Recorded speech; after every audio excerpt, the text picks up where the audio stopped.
Now you see, it's true, we mustn't give the show away. That's why there are esoteric teachings. But on the other hand, there is another opposite extreme, which is not realizing that the show is a show. And that's as bad as giving the show away. Say you go to the movies, and you go to see some great horror movie, awful thing. Well, why does one do it? You want a thrill. And the whole of the universe wants a thrill. That's what it's all about. Otherwise it would be boring. But when you go to the movie, you know in your heart of hearts that it's only a movie. And yet you contrive to some degree to forget this while you're there. And therefore get scared and feel real creeps.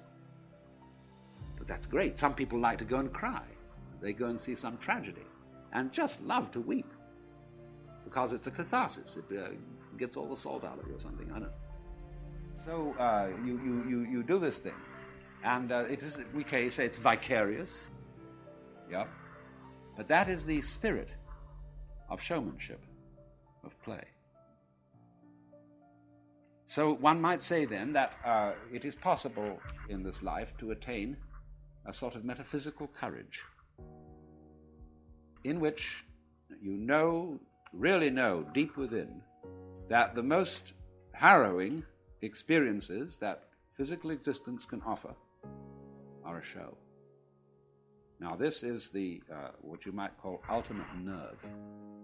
And for example, when the samurai in Japan studied Zen, that's what they wanted to get from it. They wanted to get ultimate nerve, so that absolutely nothing would faze them. So there is a poem which says, "Under the sword lifted high, there is hell making you tremble.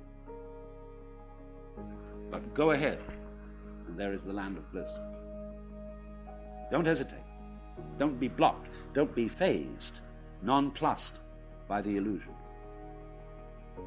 Now you would say, well, that's all very well, but I can't bring myself to that. I start to shake and I can't stop it. It's not to do with my will. And no amount of gritting my teeth, clenching my muscles, exercising my willpower can get rid of the shakes when I am really scared. That's true. But you must remember that the secret to all this is not to be afraid of fear. When you can really allow yourself to be afraid, and you don't resist the experience of fear, you are truly beginning to master fear. But when you refuse to be afraid, you are resisting fear. And that simply sets up a vicious circle of being afraid of fear and being afraid of being afraid of fear, and so on. And that's what we call worry. Worry is simply a chronic condition. And people who worry are going to worry no matter what happens. Because when one possible threat is exterminated, they will immediately discover another. Because worry is an infinitely skinned onion. And you can go on and on and on, because the moment you reduce the size of the onion and you get your worry down to about this, suddenly your whole sense of distance and size changes. And because you're looking so intently at this little onion, it fills your whole field of vision and is once again a big onion. See? You start peeling that down. But as you get another one about this size, then it enlarges itself in your judgment and your sense of values. And once more, it's colossal. Now, that's always going on. So if you are disposed to worry, there is always plenty to worry about. You make plenty of money and you have no troubles about that, then you start wondering if you're going to get a disease. And the doctor says, no, it's all right, you've nothing wrong with you. Then you wonder if you're going to get into an accident. And then you take precautions, and then you wonder if there's going to be a political revolution, whether your house is going to be robbed. There's always something. So it is really, this kind of worrying is a completely useless pursuit. And yet, we feel a little guilty if we don't do it. Because it's somehow put into us that a proper amount of worrying is showing a good sense of responsibility. You're concerned. And all people, you might say, who are socially conscious are concerned. So when we say, I'm concerned, it means I have a frown on my face. And I'm worried about you, about the nation, about the war, so on. Concerned. And Tillich said, religion is ultimate concern. I am concerned about the universe. But what I call concern, in the way I would want to interpret it, instead of this sort of frown,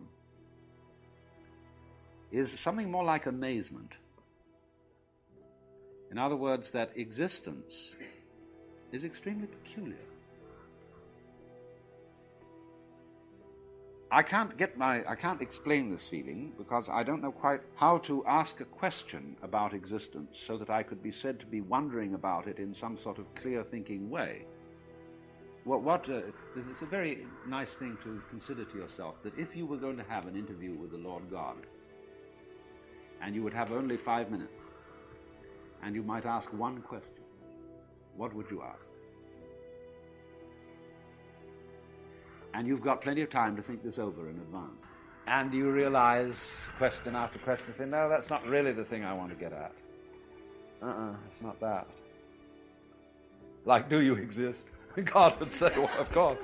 Yes, here I am. Am I having a hallucination? He said, no. Well, how can I be sure that this isn't a hallucination, you see?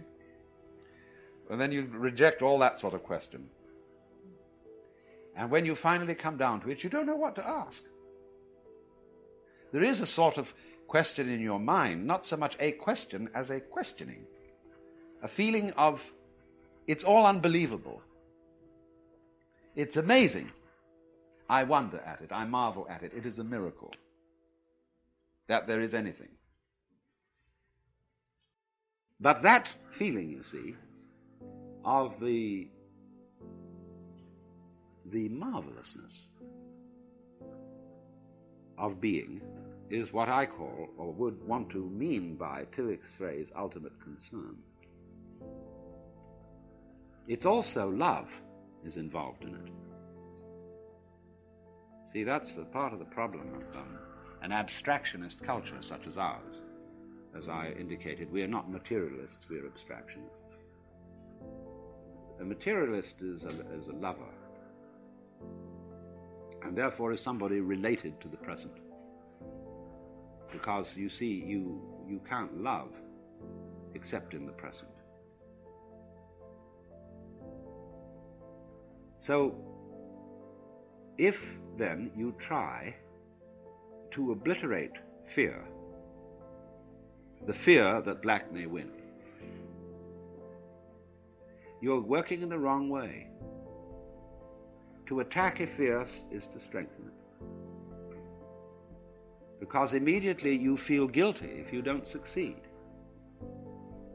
or you feel inadequate. But fear is something that arises naturally and spontaneously under certain circumstances, just as you will feel warm if you get near a fire. And you can't go up to a fire without some sort of self-hypnosis and then say, well, I refuse to be warm. There's something a bit weird about that. On the contrary, it is very natural to be afraid. And so if you don't try to knock it down, you don't try to make yourself over into some sort of preconceived idea of what you ought to be, then you're on the track.